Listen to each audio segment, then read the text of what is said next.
पलवल में महाराणा प्रताप भवन में महाराणा प्रताप की 484वीं जयंती बड़ी ही धूमधाम के साथ मनाई गई। क्षत्रिय महासभा के राष्ट्रीय महामंत्री डॉक्टर हरेंद्र पाल सिंह राणा की अध्यक्षता में सबसे पहले प्रतिमा पर माला अर्पण कर पगड़ी पहनाई गई और उसके बाद विशाल शोभा यात्रा निकाली गई, जिसमें हजारों की संख्या में युवाओं ने बढ़ चढ़कर भाग लिया। इस मौके पर क्षत्रिय महासभा के राष्ट्रीय महामंत्री डॉक्टर हरेंद्र पाल सिंह राणा ने युवाओं को संबोधित करते हुए कहा कि महाराणा प्रताप के जीवन से प्रेरणा लेते हुए उनके पद चिन्हों पर चलना चाहिए। महाराणा प्रताप के जीवन से जुड़े हुए अनेकों प्रसंगों को उन्होंने सुनाकर युवाओं को प्रेरित करने का भी काम किया। एक अभी हमारे यहाँ बहुत बड़ी महापंचायत हुई थी, तो फरीदाबाद से भगवान की कृपा से और जनता की आशीर्वाद से फरीदाबाद से लोकसभा को मेरे लिए कह दिया है। या तो हमारा मानना ये है कि आज पूरे हिंदुस्तान में खासकर मैं इसलिए आपसे रूबरू हो रहा हूँ कि आज महाराणा प्रताप जयंती है, ऐसे महान योद्धा की जयंती है कि आदमी को सही बात बोलनी चाहिए। जैसा कि हरियाणा में 10 सीटें हैं तो राजपूतों को 1 सीट भी नहीं मिलती बीजेपी से। आज हिंदुस्तान में खासकर पूरे हिंदुस्तान में अगर बीजेपी के कोई साथ है तो हमारे बनिया भाई, ब्राह्मण और राजपूत, 3 कौम, वैसे तो 36 बिरादरी है पर 3 कौम साथ हैं। हमको हरियाणा में कोई भी टिकट नहीं मिलती लोकसभा की, और पिछली बार कांग्रेस ने भी विधानसभा में 5-5 टिकट दिए हैं हरियाणा में। इस बार भी 2 टिकट मिली थी हरियाणा प्रदेश में।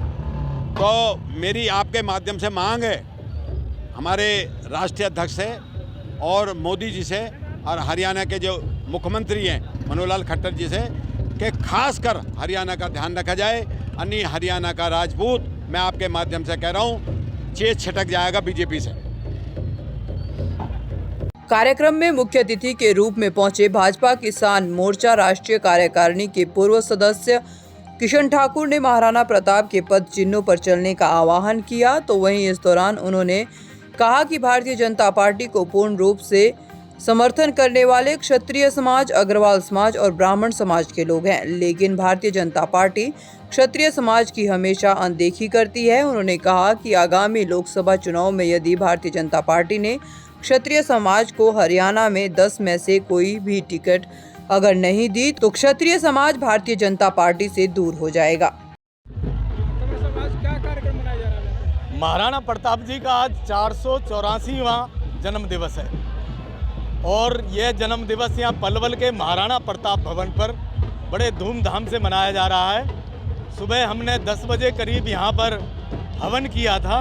हवन करने के बाद सभी लोगों ने महात्मा गांधी के चित्र पर माल्यार्पण किया।